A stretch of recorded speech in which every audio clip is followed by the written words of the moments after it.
जय जगन्नाथ पिला माने। तो आज आम सप्तम श्रेणी साहित्य बही थिबा द्वितीय अध्याय को जेटा ना थिला माड़हांडी कथा जहाँ को लिखिं किए गोपाल चंद्र प्रहराज लेखक। तो ये माड़हांडी विषय रे कौन देछि से विषय पढ़ा आगु आम प्रथम लेखकों परिचय को बुझा एवं पढ़ा।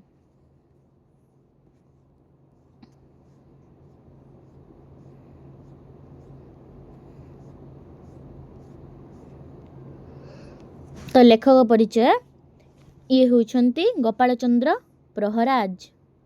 ये होउछंती गोपाल चंद्र प्रहराज कौन देइछंती जड़े व्यंगात्मक प्रबंध और सफल रम्य रचनार लेखक भाव में गोपाल चंद्र प्रहराज परिचित। जड़े व्यंगात्मक व्यंगात्मक माने मजालिया कौतूहल प्रबंध और सफल रम्य रचना लेखिबारे गोपाल चंद्र प्रहराज परिचित बहुत है। 1872 मसीहा नवेम्बर मास 26 तारिख रे कटक जिलार सिद्धेश्वरपुर ग्राम रे जन्मग्रहण करथिले। अनेक लोकगल्प संग्रह करी सेगुड़ी को साधारण लोकों भाषा रे प्रकाश करिबारे से सिद्धहस्त थिले। माने जेगुड़ी को लोक माने बुझी पार नथिले अत्यंत कष्ट भाषा लेखाइला ताकू से अति सहज भाषा रे बुझेइकी लेखुथिले। एही माड़हांडी कथा विषयटी तांको रचित उत्कल बाणी रु संगृहीत करा जायछि। तांको संकलित पूर्णचंद्र भाषा कोशकू ओडिया भाषार कणा कणार्क बोली कुहा जाए। एही लोकगल्प परिश्रम न कले किपरि कष्ट भोगिया को पड़े ता कहिछि।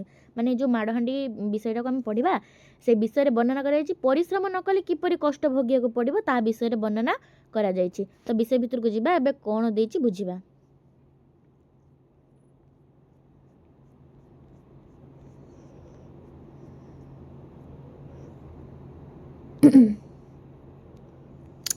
तो देला कौन एक देश रे गोटे चकुलिया पंडा थाए सेठी भारी गरीब मैं गोटे देश गोटे चकुलिया पंडा था से बहुत गरीब से माटी और पुओटी माने से माँ पुओ रोते पुओ नीति भिक मागी जाए माने से माने माँ पुओ भिक मागिकी चलती 6 गाँ गले सेरे आणे 9 गाँ गले सेरे आणे इमितिका महाप्रभु माया तो दिने से चकुलिया पंडा केते आड़े बुलिला जे सेरक कथा तेणिकी थाउ ताकू पसे चाउल सुधा भिक मिलला ना माने चकुलिया पंडा आउ ता माँ दी जण भिक मागिकी चलती बा पेट पोसती।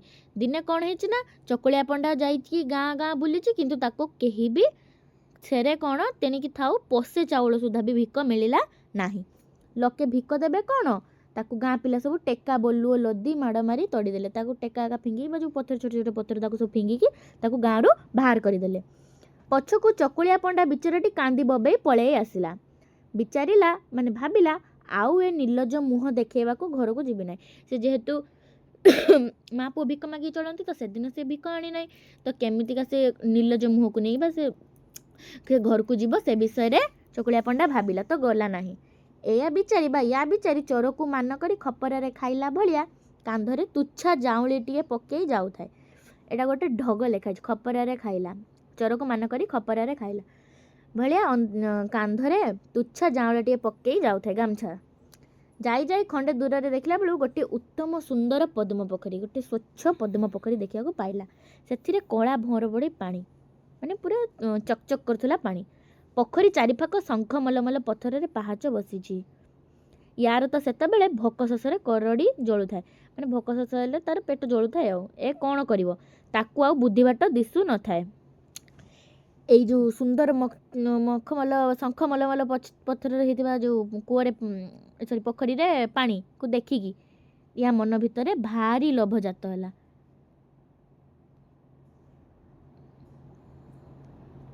जीवन विकल रे पानी कूल पहाच उपर लथकिन बसीगला धूम किन जाइकी बसी पड़ा देखिला से काच केन्दु भलिया पानी मुंदिक होइछि।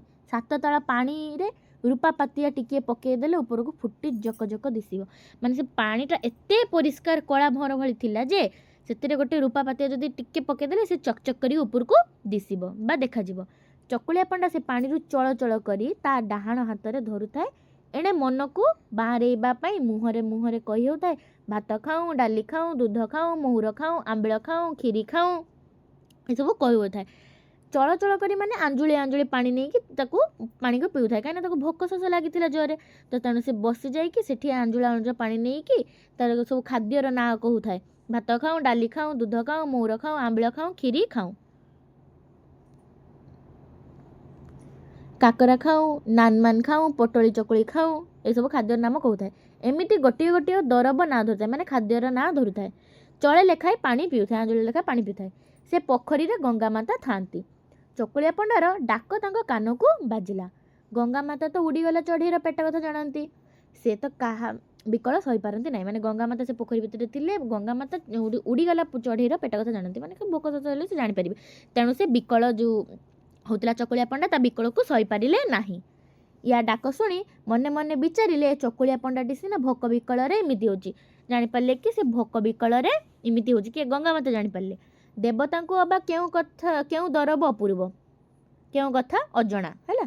ସେ କ'ଣ କଲେ ନା, ଚକୁଳିଆ ପଣ୍ଡା ଯେତେକ ଦରବ ନାଁ ଧରି ଚଳାଏ ଚଳାଏ ପାଣି ପିଉଥାଏ, ସେତକ ବାରଜ ବାରଜ କରି ଦନାଟି ମାନଙ୍କରେ ଭରାଭର କରି ଗୋଟିଏ ହାଣ୍ଡିରେ ସଜାଡ଼ିଲେ। ହାଣ୍ଡି ଉପରକୁ ତେଲୁଣିଟିଏ କଣ୍ଟି କାଣ୍ଟି କରି ଘୋଡ଼େଇ ଦେଲେ। ଏ ଚକୁଳିଆ ପଣ୍ଡାଟି ଯେଉଁଠି ବସିଥିଲା ସେଇଠିକି ତୁନି କରି ଭସେଇ ଦେଲେ। ମାନେ ସେ କ'ଣ କହିଲା, ଗଙ୍ଗାମାତା କ'ଣ କଲେ ନା, ଚକୁଳିଆ ପଣ୍ଡା ଯେତିକି ସବୁ ଖାଦ୍ୟର ନାଁ ଧରିଥିଲା ତାକୁ ସବୁ ଗୋଟେ ଜାଗାରେ ଟିକେ ଟିକେ ଟିକେ ଟିକେ ଭର୍ତ୍ତି କରିକି ଗୋଟେ ହାଣ୍ଡି ଭିତରେ ଭର୍ତ୍ତି କରିଦେଲେ। ତାପରେ ତେଲୁଣିଟିଏ, ମାନେ ତାର ଯେଉଁ ହାଣ୍ଡି ଉପରେ ଯେଉଁ ଢାଙ୍କୁଣିଟାକୁ ଢାଙ୍କି ଦେଇ ବାନ୍ଧି ବୁନ୍ଧି ଦେଇକି ଚକୁଳିଆ ପଣ୍ଡା ପାଖକୁ ଭସେଇ ଦେଲେ। ହାଣ୍ଡି ଭାସି ଭାସିକା ଆସିକି ଚକୁଳିଆ ପଣ୍ଡା ପାଖରେ ଲାଗିଗଲା, ବା ୟା ପାଖରେ ଆସି ଲାଗିଗଲା। ଚକୁଳିଆ ପଣ୍ଡା ଏ ହାଣ୍ଡିକି ଦେଖି ଭାରି ଆଚମ୍ବିତ ହେଇଗଲା, ଆଶ୍ଚର୍ଯ୍ୟ ହେଇଗଲା କି ପୋଖରୀ ଭିତରୁ କେମିତି ହାଣ୍ଡିଟା ବାହାରିଲା, ଏଥିରେ କ'ଣ ଅଛି ଦେଖେ କହିକି ୟା ବିଚାରି ସେ ତେଲୁଣିଟିକୁ କାଢ଼ି ଦେଲା ବେଳକୁ ତା ଭିତରେ ଦିବ୍ୟ ସରୁ ଘିଅନ, ଡାଲି, ମହୁର, ଆମ୍ବିଳ, କ୍ଷୀରି, ପିଠା ଭଳିକି ଭଳି ଖଞ୍ଜା ହେଇଛି। ମାନେ ତେଲୁଣିଟିକି ମାନେ ତା ଢାଙ୍କଣାଟାକୁ କାଢ଼ିକି ଦେଖିଲା ବେଳକୁ ତା ଭିତରେ ସବୁ ସେ ଯେଉଁ ଖାଦ୍ୟର ନାଁ କହିଥିଲା ସବୁ ସେ ଖାଦ୍ୟ ଗୁଡ଼ିକ ସବୁ ରହିଛି। ସେସବୁରୁ ବାମ୍ଫ ବାହାରୁଛି, ମାନେ ଗରମ ଅଛି, ଧୂଆଁ ବାହାରୁଛି। ୟା ଦେଖି ଆନନ୍ଦରେ ତାକୁ ବୁଦ୍ଧିବାଟ ଦିଶୁନଥାଏ। ସେ ହାଣ୍ଡିକି ପାହାଚ ଉପରକୁ ଉଠେଇ ଆଣିଲା। ତାକୁ ତ ଭାରି ଭୋକ କରିଥାଏ। ସେ ହାଣ୍ଡିରୁ ପଦାର୍ଥ ଯାକ ସବୁ କାଢ଼ି ପେଟ ପୁରା କରିକି ଖାଇଦେଲା। ତ ଭୋକ ଶୋଷ ଜୋରସେ ଲାଗିଥିଲା, ତେଣୁ ଗଙ୍ଗାମାତା ବୁଝିପାରିକି ହାଣ୍ଡିଟାକୁ ଦେଲେ ସେ ଖାଇବା ପାଇଁ। ଜଣେ ମଣିଷ ତ କେମିତି ଖାଇବ, ଏତେ କେମିତି ଖାଇବ? ସେ ମାନେ ମେଞ୍ଚେ ଗୁଡ଼ା ଖାଦ୍ୟ ଥିଲା, ତେଣୁ ସେ ଯେତେକ ଖାଇବାର ଥିଲା ତା ପେଟକୁ ଖାଇଲା ଏବଂ ଦେଖିଲା ବେଳକୁ ସେ ପଦାର୍ଥରୁ କଣେ ସୁଦ୍ଧା ସରିନଥାଏ। ସେ ଯେତିକି ଖାଇଲା ସେ ସେତିକି ବି ସରିନି, ଆହୁରି ଭରପୁର ଅଛି। ଯେତେବେଳେ ବଳିଲା ସେତେବେଳେ ସେ ନେଇକି ଗୋଟି ଗୋଟି କରି ସେ ହାଣ୍ଡିରେ ପୁରେଇ ଦେଲା ଏବଂ କହିଲା, ୟାକୁ ମୁଁ ଘରକୁ ନେବି ଯେ ମୋ ମା ଖାଇବ, ବାକି ଯାହା ବଳିବ ଫେର ଦୋଡ଼ା ଖାଇବି, ଆଉ ଥରେ ଖାଇବ ଫେର ହେଲା। ହେଇ ଦେଖ ଚକୁଳିଆ ପଣ୍ଡା ନେଇକି ଯାଉଛି ତା ମା ପାଇଁ। ଚିତ୍ରରେ ହାଣ୍ଡି ଧରିଛି, ସେଇ ଯେଉଁ ଖାଇବା ହାଣ୍ଡି ଗୁଡ଼ା ସବୁ ଥିଲା ତା ଭିତରେ ଅଛି, ଦେଇକି ନେଇକି ଯାଉଛି ହେଲା। ନେକ୍ସଟ,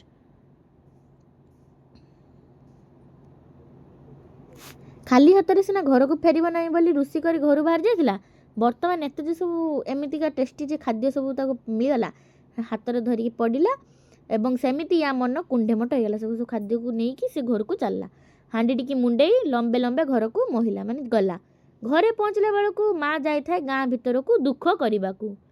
ସେ ହାଣ୍ଡିଟିକି ହାଣ୍ଡିଶାଳ ଶିକା ଉପରେ ସାଇତିଦେଲା। ଶିକା ମାନେ ଦୌଡ଼ରେ ବନ୍ଧା ହେଇଥିବ, ଗୋଟେ ଉପରେ ରହିଥିବ ହେଲା, ଯେମିତି ବିଲି ଫିଲି ନ ଖାଇବେ। ଘରେ ଖଣ୍ଡେ ମସିଣା ପାରିକି ଶୋଇ ପଡ଼ିଲା, ପେଟ ଖାଇ ଦେଇକି ଯାଇଛି। ମା ଗାଁରୁ ଦୁଃଖ ଧନ୍ଦା କରି ପଶେ ଖୁଦ ପଣ ତକାନିରେ ବାନ୍ଧି ଘରେ ଆସି ପହଞ୍ଚି ଦେଖେ ତ ପୁଅର ପେଟ ଟୁମାଟୁମ୍ ଦିଶୁଛି, ମାନେ ମେଞ୍ଚେ ଖାଇ ଦେଇଛି ନା, ପେଟଟା ବାହାରି ପଡ଼ିଛି। ପୁଅ ଅଚିନ୍ତା ନିଦରେ ଘୁଙ୍ଗୁଡ଼ି ମାରୁଛି। ହାଣ୍ଡିଶାଳ କବାଟ ଫିଟେଇ ଦେଖିଲା ବେଳକୁ ଶିକା ଉପରେ ହାଣ୍ଡିଟିଏ, ମାନେ ରୋଷେଇ ଘର କବାଟ ଖୋଲିଦେଇ ଦେଖିଲା ବେଳକୁ ଗୋଟେ ଶିକା ଉପରେ ଗୋଟେ ହାଣ୍ଡି ଥୁଆ ହେଇଛି। ହାଣ୍ଡିକି ଓହ୍ଲେଇ ପଲମ କାଢ଼ି ଦେଖେ ତ, ପଲମ ମାନେ ଢାଙ୍କୁଣିଟା କାଢ଼ିକି ଦେଖେ ତ ହାଣ୍ଡି ଭିତରେ ଦିବ୍ୟ ସୁବାସ ଘିଅ, ସରୁ ଅନ୍ନ, 6 ତିଅଣ, 9 ଭଜା, କ୍ଷୀରି, ପିଠା ଭରାଭର, ମାନେ ସେ ଯେଉଁ ଖାଦ୍ୟ ଗୁଡ଼ିକ ସବୁ ଫୁଲ୍ ଅଛି। ବୁଢ଼ୀ ତ ଭୋକରେ ଡହଳ ବିକଳ ହେଉଥିଲା, ତାକୁ ଏବେ କୋଟିନିଧି ମିଳିଗଲା, ମାନେ ଆତ୍ମଶାନ୍ତି ମିଳିଗଲା, ସେ ଖାଇଦେବ। ସେ ଆଉ ପୁଅକୁ ଉଠେଇବ କ'ଣ? ବାଡ଼ିକୁ ଯାଇ ବେଅ ଲମ୍ବର ଖଣ୍ଡେ କଦଳୀପତ୍ର କାଟି ଆଣିଲା। ଗୋଟେ ଲମ୍ବର ମାପ ଏଟା ହେଲା, ବେଅ ଲମ୍ବର ଗୋଟେ କଦଳୀପତ୍ର କାଟି ଆଣିକି ହାଣ୍ଡିରୁ ଗୋଟି ଗୋଟି କରି ସବୁ ପଦାର୍ଥ କାଢ଼ିଲା। ଯେତେକ ମନ ଇଚ୍ଛା କରି ଖାଇଲା, ଆଉ ଯାହା ବଳିଲା ତାକୁ ଫେର ହାଣ୍ଡିରେ ପୁରେଇ ଶିକାରେ ରଖିଦେଲା। ପୁଅ ଶୋଇଥିଲା, ଉଠି ମାଆକୁ ସବୁ କଥା କହିଲା କି ତାକୁ ଏମିତି ଭୋକ ଶୋଷୁଥିଲା, ସେ ଯାଇକି ପୋଖରୀ ପାଖରେ ବସିଥିଲା। ଗଙ୍ଗାମାତା ତାପରେ ହାଣ୍ଡିରେ ଖାଦ୍ୟ ଦେଲେ, ଇଏ ଖାଇ ଦେଇକି ଫେର ନେଇକି ପଳେଇଲା ତା ମା ପାଇଁ। ଫେର ଉପର ହଳି ହାଣ୍ଡିରେ ଯାହା ଥିଲା ମା ପୁଅ ଖାଇ ଅଠିଲ ହୋଇଗଲେ। ପେଟେ ଖାଇ ଦେଇକି ଫେର ଶାନ୍ତି ଶୋଇ ପଡ଼ିଲେ। ରାତିରେ ଶୋଇଲା ବେଳେ ବୁଢ଼ୀ ପୁଅକୁ ବୁଦ୍ଧି ବତେଇ ଦେଲା। ଆରେ ପୁତ କି ପୁଅ, ଏତେ ମିହନ୍ତ କରି 6 ଗାଁ 9 ଗାଁ ବୁଲିବୁ କିଆଁ? ମାନେ ତା ମା କହୁଛି, ଯେଉଁ ଚକୁଳିଆ ପଣ୍ଡା ମା କହୁଛି, ଆମେ ଏତେ କଷ୍ଟ କରିକି କାହିଁକି 6 ଗାଁ 9 ଗାଁ ବୁଲିବା? କାଲି ସକାଳୁ ଫେର ଯାଇ ପୋଖରୀ କୂଳରେ ଯାଇକି ବସିଯିବୁ, ଦେଖିବା କ'ଣ ହେଉଛି ଆଉ। ମା ପୁଅ ୟା ବିଚାରି ବିଚାରି ହୋଇ ଶୋଇଗଲେ। ସକାଳୁ ଚକୁଳିଆ ପଣ୍ଡା ତ କାଲିର ସ୍ୱାଦ ପାଇଛି ନା, ସକାଳୁ ଉଠି ଫେର ଧାଇଁଛି ସେ ପୋଖରୀ କୂଳକୁ। ବଡ଼ ଝପଟିରୁ ଉଠି ମାନେ ବଡ଼ି ଭୋରୁ ଉଠି ଗାଧେଇ ଚିତା ଚୈତନ୍ୟ କାଟି ସିଧା ସିଧା ଯାଇ ଏକଦମ ପଦ୍ମ ପୋଖରୀ କୂଳରେ ହାଜର ପହଞ୍ଚିଯାଇଛି ବସିଛି ଚକୁଳିଆ ପଣ୍ଡା।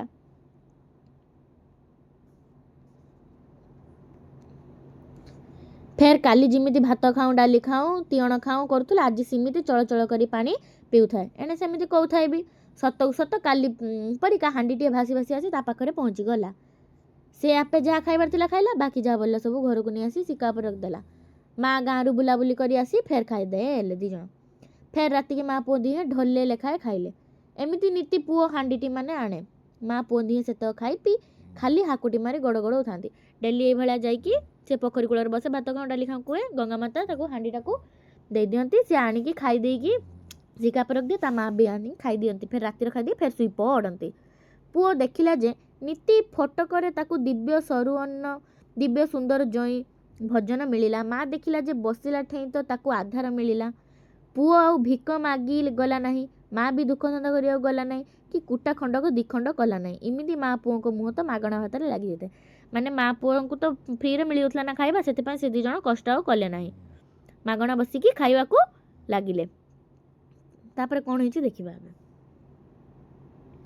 ଏଣେ ଏଇଭଳିଆ ସବୁଦିନ ଯେତେବେଳେ କରୁଥାଏ, ଦିନେ ଗଙ୍ଗାମାତା ବିଚାର କଲେ ଯେ ଏ ମା ପୁଅ ତ ନିଖଟୁ ହୋଇ ବସିଲେ, ମାନେ ବିନା ପରିଶ୍ରମର ସେ ସବୁ ଫ୍ରିର ଖାଦ୍ୟ ଖାଇଲେ ନା, କିଛି କାମ ତ କଲେ ନାହିଁ। ୟାଙ୍କ ଦେଖା ଦେଖି ସଂସାର ଯାକ ସମସ୍ତ ତ କର୍ମ କଢ଼ିଆ ହୋଇଯିବେ, ଆଉ ଦୁଃଖ ଧନ୍ଦାକୁ କେହି ଆଦରିବେ ନାହିଁ, ମାନେ କାମ କରିବାକୁ କେହି ଚାହିଁବେ ନାହିଁ।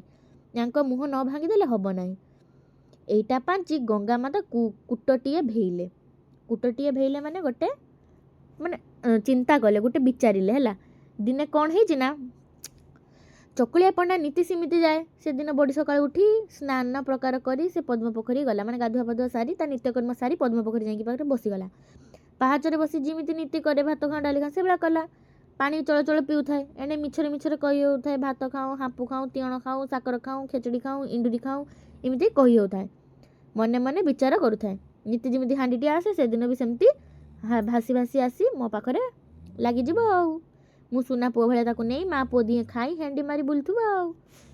ଗଙ୍ଗାମାତା ବିଚାରିଲେ, ଦେଖ ୟାର କେଡ଼େ କଥା। ମୁଁ ୟା ବିକଳ ସହି ନ ପାରି ୟାକୁ ଖାଇବାକୁ ଦେଲି ବୋଲି ମା ପୁଅ ଦିହେଁ ଇନ୍ଦ୍ରଚନ୍ଦ୍ର ମାନିବାକୁ ନାହାନ୍ତି। ଦିହେଁକୁ ଦିହେଁ ଗଣ୍ଡିଟି ମାନ ବାହାର କରି ବୁଲୁଛନ୍ତି, ମାନେ ପେଟ ଖାଇଦେଇ ପେଟ ବାହାର କରି ଡେଲି ଡେଲି ବୁଲୁଛନ୍ତି ଆଉ। ଆଜି ପୁଳାଟିଏ ଆଚ୍ଛା କରି ନ ଦେଲେ ଇଏ ଚେତିବେ ନାହିଁ। ଆଙ୍କୁ ଆଜି ଗୋଟେ ପାନି ଦେବାକୁ ପଡ଼ିବ, ନହେଲେ ଏମାନେ ଚେତିବେ ନାହିଁ। ବିନା ପରିଶ୍ରମରେ ସବୁଦିନ ଖାଇପାରିବେ।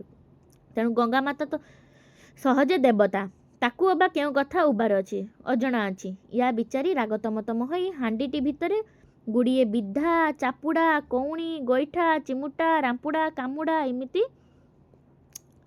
ଏମିତି ଯେତକ ମାଡ଼ ଏ ସଂସାରରେ ଅଛି ସବୁ ପୂରେଇ ଦେଲେ ସେ ହାଣ୍ଡି ଭିତରେ।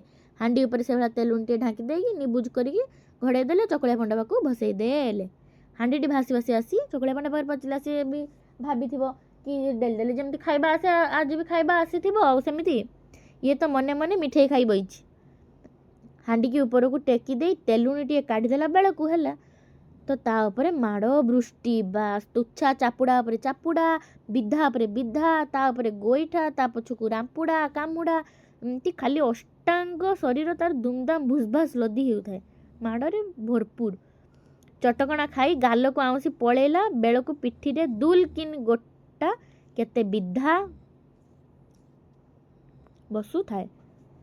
ଡହଳ ବିକଳ ହୋଇ ପିଠି ଆଉଁସିଲା ବେଳକୁ ଖୁଆ ମୁଣ୍ଡିରେ 2 ଗୋଇଠା। ବେଳକୁ ବେଳ ସମୁଦ୍ର ଜୁଆର ମାଡ଼ି ଆଇଲା ଭଳିଆ ମାଡ଼ରେ କୁଆଛୁଆ ଉଡ଼ିଗଲା। ଏହାକୁ ସେତେବେଳକୁ ଗୋଟାଏ ବୁଦ୍ଧି ପଇଟିଲା, ମାନେ ବୁଦ୍ଧି ଆସିଲା ଯେ ଏ କ'ଣ କଲା, ଝଟପଟ ଜୀବନ ବିକଳରେ ହାଣ୍ଡି ଉପରେ ତେଲୁଣିଟାକୁ ଘୋଡ଼େଇ ଦେଲା। ବାସ୍, ତା ମାଡ଼ ଖାଇକି ତା ପେଟ ପୁରିଗଲା। ସେଥିପାଇଁ ସେ ଢାଙ୍କି ଦେଲା। ଯେମିତି ଘୋଡ଼େଇ ପକେଇଛି ସେମିତି କିଏ ରାଣ ଦେଲା ଭଳିଆ ମାଡ଼ ସବୁ ବୃଷ୍ଟି ଥମିଗଲା। କାରଣ ହାଣ୍ଡି ଭିତରେ ସବୁ ମାଡ଼ ଥିଲା, ଇଏ ସବୁ ଢାଙ୍କି ଦେଲା ତ ମାଡ଼ କିଠୁ ଆଇବ। ଟିକିଏ ନିଶ୍ୱାସ ମାଇଲା, ସେତେବେଳେ ୟା 2 ହାତ ମାଡ଼ରେ ଗୋଡ଼ଗଡ଼ିଆ ଫୁଲିଗଲାଣି। ମାଡ଼ ହେଇଛି ତ ହାତ ଫୁଲିଗଲାଣି। ଏ ରାଗରେ କମ୍ପମାନ ହେଉଥାଏ। କିଏ ମାଇଲା ବୋଲି ଦେଖିଛି ଯେ କାହା ଉପରେ ଦାଉ ସାଧିବ। ସେ ତ କିଏ ମାଇଲା ବୋଲି ଦେଖିନି, ଦେଖିଥିଲେ ତା ଉପରେ ଗାଳି ଦେଇଥାନ୍ତା କି ରାଗିଥାନ୍ତା କି ପିଟିଥାନ୍ତା।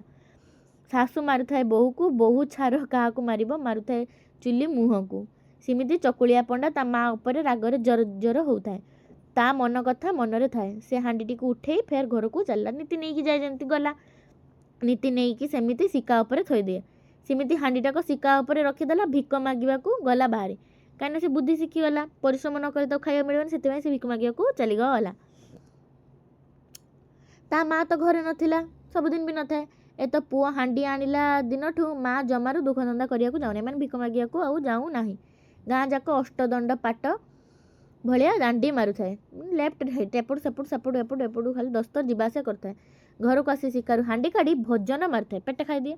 आज भी आसी से भाया देखला बेलू पुओ घरे ना घर भर पशि चाहला बेलू शिकार हांडी नीति भाया थुआई सी तो माइपी लोक माने स्त्री लोक एत छंदमंद हवा क्या जान हांडी शिकार थिरिकिना काढ़ी बा उल्हे आनी जिमिति तार ढांकुणी काढ़ी तेलुंटे काढ़ी से हांडी मुहर काढ़ी आउ बुढ़ी जाए कुआडे हेला तो माड़ उपर कुआ पथर छेचिला भाया माड़ जमीती पुओ को माड़ होता हांडी खोलदेलू सेमती आकु भी माड़ होता दुलदाल गोटा उपरे गोटा बाजी थाऊ इलो बापलो मरीगली लो हेला बेलू पिठीरे फेर दीटा बसुए आलो मालो मरीगली लो हेला बेलू कंकाल बाहिरे पुणी पुंजाए बसी जाए एते शून्य शब्द होता है केते खाइबू खा खा खीरी बोली विधाए खा पिठा बोली गोईठे